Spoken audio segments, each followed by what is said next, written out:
नई सुबह नई रोशनी के साथ, नए दिन नए उमंग के साथ गोरखपुर न्यूज के सभी दर्शकों को नए साल की ढेरों शुभकामनाएं। नमस्कार, गोरखपुर न्यूज में आप सभी का स्वागत है। मैं हूं मोहम्मद तबरेज सिद्दीकी। मुख्यमंत्री योगी आदित्यनाथ ने गुरुवार को चरगांव स्थित जनता इंटर कॉलेज में 1533 करोड़ की 9 विकास परियोजनाओं का बटन दबाकर लोकार्पण व शिलान्यास किया। इस अवसर पर मुख्यमंत्री योगी आदित्यनाथ ने नागरिकों को संबोधित करते हुए कहा कि कल से साल 2025 का शुभारंभ कल हुआ है और आज मुझे सौभाग्य हुआ है कि यहाँ पर कृषि मंत्री ने जो बताया कि यहाँ का कृषि विश्वविद्यालय 1932 में स्थापित था, लेकिन भवन ठीक नहीं था। आज एक भव्य भवन जो आनंददाता किसानों के प्रशिक्षण का है। कृषि महाविद्यालय में तो डिग्री दी जाती है, लेकिन एक कृषि विश्वविद्यालय जो चरगांव का है, यहाँ हमारे अन्नदाता किसानों को आधुनिक बीज के बारे में, तकनीक के बारे में, केंद्र और राज्य सरकार की योजनाओं के बारे में शोध होता है, उसकी ट्रेनिंग दी जाएगी। आज उसका एक भव्य भवन बना है। उसे भवन का लोकार्पण करने का मुझे अवसर प्राप्त हुआ है, तो मैं पहले यहाँ पर आए हुए सभी अन्नदाता किसानों को, गोरखपुर के और पूर्वी उत्तर प्रदेश के अन्नदाता किसानों को, जिन किसानों को ट्रैक्टर मिले हैं उन सबको, और जिन प्रगतिशील किसानों को अभी हमने मंच पर शासन की योजना के साथ जोड़ा है, जिसमें gym rotavator, power tiller, solar pump, crusher star, repair, combine harvester, small गोदाम, मानव रहित चीफ कटर और अन्य योजना से जोड़ा गया है, उन सभी को भी मैं बधाई देता हूं। गोरखपुर से पिपराइच का मार्ग अब डबल लेन ही नहीं होगा, अभी 4 लेन की कनेक्टिविटी पिपराइच सिटी के साथ सीधे जुड़ जाएगा। असुरन चौराहे से आप केवल 7 मिनट में पिपराइच पहुंच जाएंगे। अब असुरन तक का मार्ग ये भी 4 लेन का हो जाएगा। इसका पैसा भी दिया जा रहा है। इसके अलावा आपके अन्य तमाम योजनाओं को भी इसके साथ जोड़ा जा रहा है, जिसमें गोरखपुर खजनी सिकरीगंज मार्ग को भी 4 लेन के कनेक्टिविटी के साथ जोड़ने की कार्यवाही यहाँ पर संपन्न किया जा रहा है। और अन्य तमाम विकास योजनाएं हैं गोरखपुर की, जिन्हें आज इन कार्यक्रमों के साथ जोड़ करके गोरखपुर के विकास की योजनाओं को आगे बढ़ने का कार्य किया जा रहा है। 1533 करोड़ रुपए की योजनाएं हैं जो आने वाले समय में एक नए गोरखपुर का दर्शन कराएगी। समाजवादी सरकार में इंसेफ्लाइटिस से मौत होती थी, तब गोरखपुर में स्वास्थ्य की सुविधा नहीं मिलती थी। अन्नदाता किसानों को कोई सुविधा नहीं मिलती थी। फर्टिलाइजर कारखाना कांग्रेस और समाजवादी पार्टी ने 1990 में बंद करवा दिया था। गोरखपुर में मेडिकल कॉलेज स्वयं बीमार था। पूर्वी उत्तर प्रदेश के लोगों का क्या उपचार करता है। पिपराइच की चीनी मिल लोग बंद कर दिए थे, उसको बेचने की भी तैयारी कर ली थी। तब सड़कें पता ही नहीं लगता था कि गड्ढा है या सड़क है, गड्ढे में सड़क है या सड़क में गड्ढा है, ये पता ही नहीं लगता था। उन्होंने इंसेफ्लाइटिस से मरने वाले बच्चे को कौन होते थे, वो मरने वाले बच्चे तो हमारे लिए समाज के बच्चे थे, देश के बच्चे थे। इस लड़ाई को डबल इंजन की भाजपा की सरकार ने समझा और मोदी जी के मार्गदर्शन में आज इंसेफ्लाइटिस की नवी बीमारी हमेशा के लिए समाप्त हो गई। अब कोई भी बच्चा का परिवार भयभीत नहीं होगा। गोरखपुर में बहुत सारे उद्योग लग चुके हैं, हजारों लोगों को नौकरी और रोजगार को नौकरी मिल रही है और अब तो गोरखपुर में 4 विश्वविद्यालय काम कर रहे हैं। उन्होंने कहा कि कृषि विश्वविद्यालय में सब्जी के बारे में आधुनिक प्रशिक्षण और कैसे किसानों को आगे बढ़ाया जा सके, इसके बारे में पूरा प्रशिक्षण होगा। इस अवसर पर कृषि मंत्री सूर्य प्रताप शाही, विधायक पिपराइच महेंद्र पाल सिंह, ग्रामीण विधायक विपिन सिंह, महापौर डॉक्टर मंगलेश श्रीवास्तव सहित अन्य लोग मौजूद रहे। तीसरी बड़ी आर्थिक ताकत बनाने में पूरी कृषि व्यवस्था की बड़ी भूमिका। यशस्वी प्रधानमंत्री नरेंद्र मोदी जी के विजन के अनुरूप बीज से लेकर बाजार तक किसान भाइयों के साथ खड़ी है डबल इंजन की सरकार। प्रधानमंत्री किसान सम्मान निधि योजना, प्रधानमंत्री किसान मानधन योजना, प्रधानमंत्री फसल बीमा और पीएम कुसुम योजना जैसी केंद्रीय योजनाओं के क्रियान्वयन में देश में अग्रणी है नया उत्तर प्रदेश। कृषि यंत्रों पर अनुदान के साथ ही सिंचाई व्यवस्था में हुई है अभूतपूर्व प्रगति। दशकों से लंबित बाणसागर सिंचाई परियोजना, अर्जुन सहायक सिंचाई परियोजना आज देश में ही नहीं दुनिया के भीतर और इसलिए आवाज आपकी उसकी भी जोरदार आवाज होनी चाहिए। बोले भारत माता की, भारत माता की, हर हर महादेव।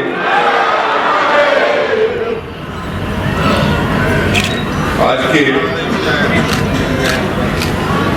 विभिन्न परियोजनाओं के शिलान्यास के और लोकार्पण के अवसर पर आज के आयोजित इस कार्यक्रम में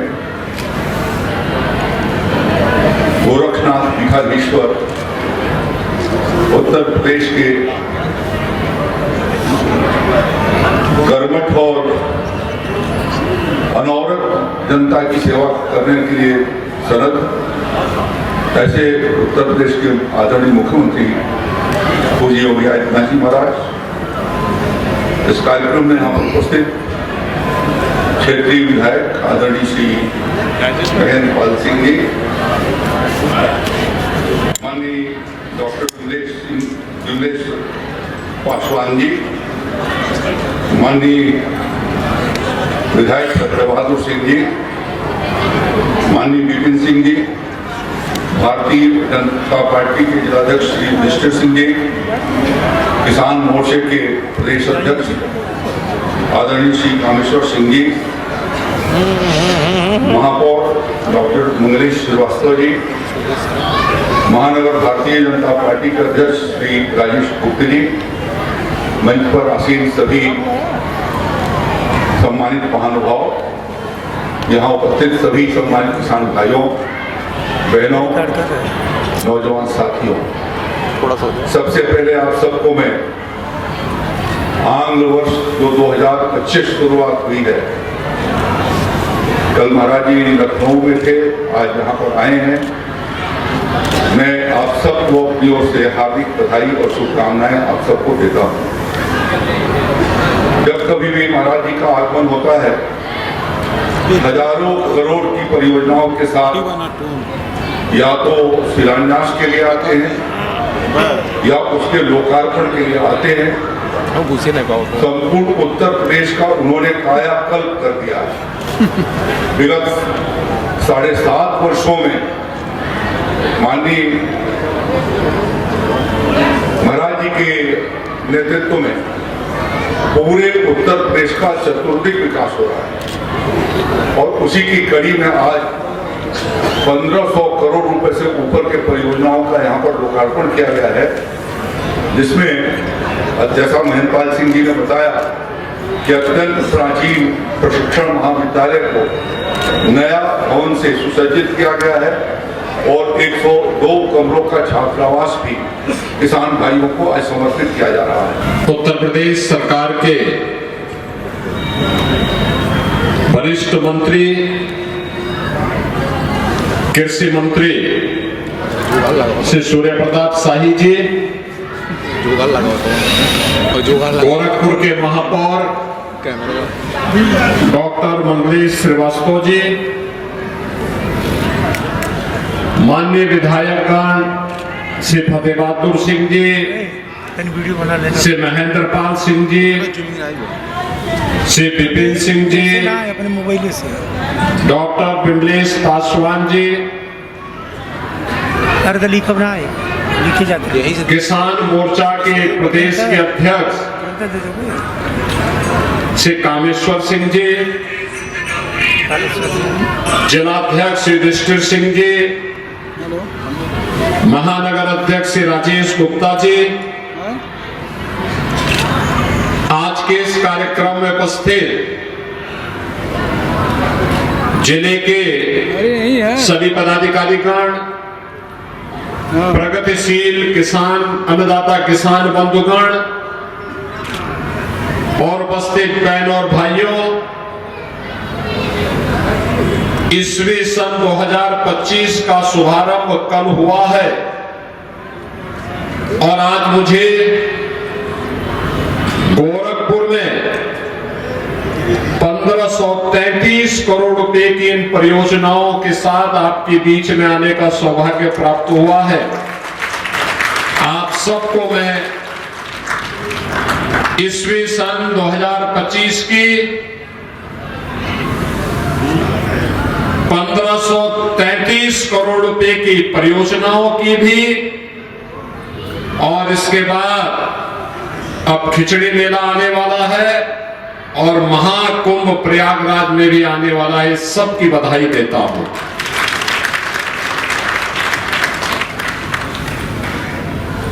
यहां पे भी कृषि मंत्री जी ने जो बताया, यहां का कृषि विद्यालय 1932 में स्थापित था, लेकिन भवन जीर्ण शीर्ण हो गया था। आज एक भव्य भवन जो अन्नदाता किसानों के प्रशिक्षण का है। कृषि महाविद्यालयों में तो डिग्री दी जाती है, लेकिन ये कृषि विद्यालय जो चरगावा का है, यहां हमारे अन्नदाता किसानों को आधुनिक बीज के बारे में, तकनीक के बारे में, केंद्र और राज्य सरकार की योजनाओं के बारे में अवगत कराता है, उसकी ट्रेनिंग देता है। आज उसका एक भव्य भवन बना है, उस भवन का लोकार्पण करने का मुझे अवसर प्राप्त हुआ है। तो मैं पहले यहां पर आए हुए सभी अन्नदाता किसानों को, गोरखपुर के और पूर्वी उत्तर प्रदेश के अन्नदाता किसानों को, जिन किसानों को ट्रैक्टर मिले हैं उन सबको, और जिन प्रगतिशील किसानों को भी हमने मंच पे शासन की योजना के साथ जोड़ा है, जिनमें rotavator, power tiller, solar pump, thresher, star reaper, combine harvester, small गोदाम, मानव रहित चेप कटर और अन्य योजनाओं से जोड़ा गया है, उन सभी को भी मैं बधाई देता हूं। और इसके साथ ही गोरखपुर के विकास की तमाम योजनाओं का आज यहां पे शिलान्यास और लोकार्पण भी हो रहा है। शिलान्यास और लोकार्पण के क्रम में यहां पे आज जिन योजनाओं का लोकार्पण का कार्यक्रम यहां पे किया जा रहा है, नौसर से कालेसर तक जो तटबंध है राप्ती नदी का, उसके सुदृढ़ीकरण का, बोल्डर से पिचिंग का कार्य हुआ है। और याद करिए 1998 में नौसर में ये तटबंध टूट गया था, उसके बाद कितना वहां पे जनहानि धनहानि हुई थी। अब बोल्डर से पिचिंग हो गया, उसको सुदृढ़ कर दिया गया है। आप सोचिए 1998 के बाद 2023-24 में काम पूरा हो पा रहा है।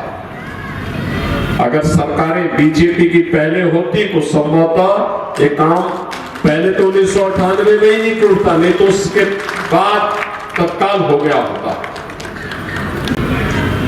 तब इंसेफ्लाइटिस से मौतें होती थी। तब गोरखपुर में बिजली नहीं मिलती थी, स्वास्थ्य की सुविधा नहीं मिलती थी, अन्नदाता किसानों को कोई सुविधा नहीं मिलती थी। फर्टिलाइजर कारखाना एक कांग्रेस और समाजवादी पार्टी ने 1990 में बंद करवा दिया था। गोरखपुर में मेडिकल कॉलेज स्वयं बीमार था, पूर्वी उत्तर प्रदेश के लोगों का क्या उपचार करता। पिपराइच की चीनी मिले लोग बंद तो कर ही दिए थे, उसको बेचने की भी तैयारी कर लिए थे। सड़कें पता ही नहीं लगता था कि गड्ढा है या सड़क है, गड्ढे में सड़क है या सड़क में गड्ढा है, ये पता ही नहीं लगता था। रामगढ़ ताल गंदगी का एक ढेर बना हुआ था, और बरसात के समय आज जिस सरगावा में हम हैं, ये जनता इंटर कॉलेज, याद करिए इसमें 3 से 4 फुट पानी लगता था। आज देखिए रामगढ़ ताल पर्यटन का एक नया केंद्र बन गया है। कोई भी गोरखपुर आता है और गोरखनाथ मंदिर जाता है तो रामगढ़ ताल के चारों ओर भी घूमने के लिए जरूर जाता है, जरूर जाता है। पिपराइच की चीनी मिल प्रारंभ हो गई है, फर्टिलाइजर कारखाना फिर से चालू हो गया है, मेडिकल कॉलेज कितना सुंदर बन गया है, एम्स भी बन गया है, और सड़कें चौड़ीकरण का कार्य, मेडिकल कॉलेज का मार्ग हो या फिर नेपाल जाने वाला मार्ग, जिस भी मार्ग पर जाएंगे 2 लेन, 4 लेन, 6 लेन, चौड़े मार्ग विकास के लिए नए गोरखपुर का दर्शन करा रहा है। तो साथ साथ जो यहां पर जल जमाव की समस्या थी, अब गुड़धोवा नाले के निर्माण के साथ इस समस्या का हमेशा के लिए समाधान कर दिया गया। चिलवाताल थाने की पुलिस ने कच्ची शराब बेचने वाली एक अभियुक्ता को गिरफ्तार किया, जिसके संबंध में चिलवाताल थाना प्रभारी अतुल कुमार श्रीवास्तव ने बताया कि मुखबिर की सूचना पर एक अभियुक्ता को गिरफ्तार किया गया है, जिसकी पहचान सविता पत्नी स्वर्गीय शुड्डू पता ग्राम सेक्टर थाना चिलवाताल जनपद गोरखपुर के रूप में हुई है, जिसके पास से 20 लीटर अपमिश्रित कच्ची शराब, 1 किलोग्राम यूरिया, 250 ग्राम नौसादा बरामद किया गया है। चिलवाताल थाना प्रभारी ने बताया कि अभियुक्ता के ऊपर थाने में मुकदमा पंजीकृत था, जिसको गिरफ्तार कर जेल भेज दिया गया। गिरफ्तार करने वाली पुलिस टीम में चिलवाताल थाना प्रभारी अतुल कुमार श्रीवास्तव, उप निरीक्षक हरिशंकर यादव शामिल रहे। मारवाड़ी सेवा समिति के पूर्व अध्यक्ष व संरक्षक गौरी शंकर सवारगी ने एक निजी होटल में प्रेस वार्ता करते हुए बताया कि मारवाड़ी सेवा समिति के द्वारा 25 मार्च को गोकुल अतिथि भवन में 21वां वैवाहिक परिचय सम्मेलन का आयोजन किया जाएगा।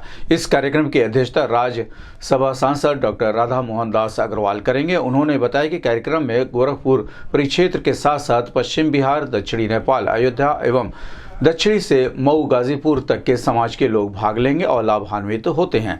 इसके साथ ही क्षेत्रीय संयोजक के सहयोग से अभिभावक एवं विवाह योग्य युवक व युवतियां भी कार्यक्रम में भाग लेते हैं। इस बार भी हमारा लक्ष्य 1000 बायोडाटा एवं 1500 स्मारिका प्रकाशन का लक्ष्य है।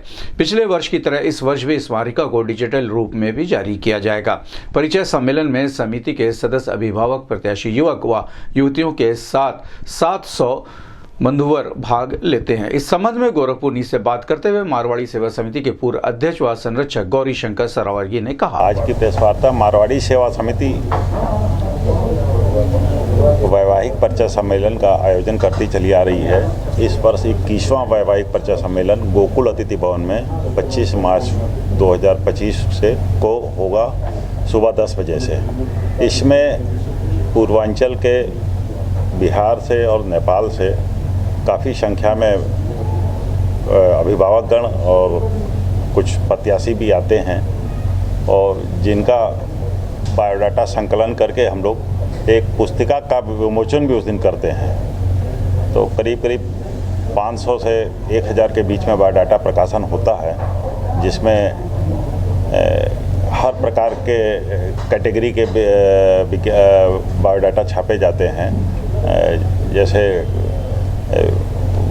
डाइवोर्सीज के भी छापे जाते हैं, दिव्यांगों के भी छापे जाते हैं। सबका अलग अलग कैटेगरी बना हुआ है और जो बायोडाटा आते हैं उसमें डॉक्टर्स के भी आते हैं, इंजीनियर्स के भी आते हैं, चार्टर्ड अकाउंटेंट्स के भी आते हैं, बिजनेसमैन के भी आते हैं। इससे हमारे समाज के लोगों को एक जगह पर बायोडाटा देखने की सुविधा प्राप्त हो जाती है और वो जिससे जो भी बायोडाटा उनको सूट करता है उससे वो संपर्क करते हैं। अगर उनको संपर्क करने में कोई दिक्कत आ रही हो तो हम लोग के मार्फत भी वो संपर्क कर सकते हैं और हम कोई जानकारी हासिल करनी हो वो स्वयं कर सकते हैं या हम लोग के मार्फत कर सकते हैं। कार्यक्रम के मुख्य कार्यक्रम राधा मोहन दास जी नहीं कार्यक्रम अध्यक्ष हम लोग के परमानेंट हमेशा से रहे हैं डॉक्टर राधा मोहन दास जी अग्रवाल, वो अध्यक्ष हैं। और अतिथि मुख्य अतिथि किसको? मुख्य अतिथि अभी फाइनल कार्यक्रम संयोजक क्या नाम, कहाँ पे होगा सर जी? कहाँ पे होगा? गोकुल अतिथि भवन सिविल लाइंस गोरखपुर में आयोजित होता है, वहीं होगा। अपना नाम और पद सर बता दीजिए। मेरा नाम गौरी शंकर सरावगी है, मैं पूर्व अध्यक्ष और संरक्षक हूं मारवाड़ी सेवा समिति का। गोरखपुर में मोहद्दीपुर गुरुद्वारा से 10वें पिता गुरु गोविंद सिंह महाराज के 358वें प्रकाश दिवस की खुशियां मनाते हुए भव्य शोभा यात्रा जुलूस निकाला गया, जिसमें सैकड़ों की संख्या में सिख समुदाय के लोगों ने शामिल होकर संगत, शबद कीर्तन, अरदास के साथ विभिन्न झांकियां निकाली। शोभा यात्रा में सबसे आगे गुरु गोविंद सिंह महाराज की तस्वीर लगी गाड़ी आगे चल रही थी। गतका समूह के पीछे पंजाब बैंड एवं उसके पीछे गुरु नानक नाम लेवा संगत गुरुमाणी कीर्तन करते तथा सर्वत के भले ही सर्वत की अरदास करते हुए आगे आगे चल रहे थे। पंजाब बैंड के पीछे एक अन्य बैंड गुरुवाणी के धुन बजाते हुए चल रहा था तथा शोभा यात्रा में गुरु नानक नाम लेवा संगत गुरुवाणी पढ़ते हुए लोग चल रहे थे। गुरुवाणी राह कीर्तन के फलस्वरूप वातावरण मानव प्रभु से मिलने का संदेशा रहा हो। शोभा यात्रा का स्वागत नगर के विभिन्न जगहों पर संगतों के द्वारा किया जा रहा था तथा सभी को प्रसाद वितरण किया जा रहा था। शोभा यात्रा का स्वागत नगर के विभिन्न जगहों पर संगतों के द्वारा किया जा रहा था तथा सभी को प्रसाद वितरण किया जा रहा था। शोभा यात्रा में शहर के गणमान्य लोगों ने शिरकत किया तथा प्रसाद ग्रहण किया।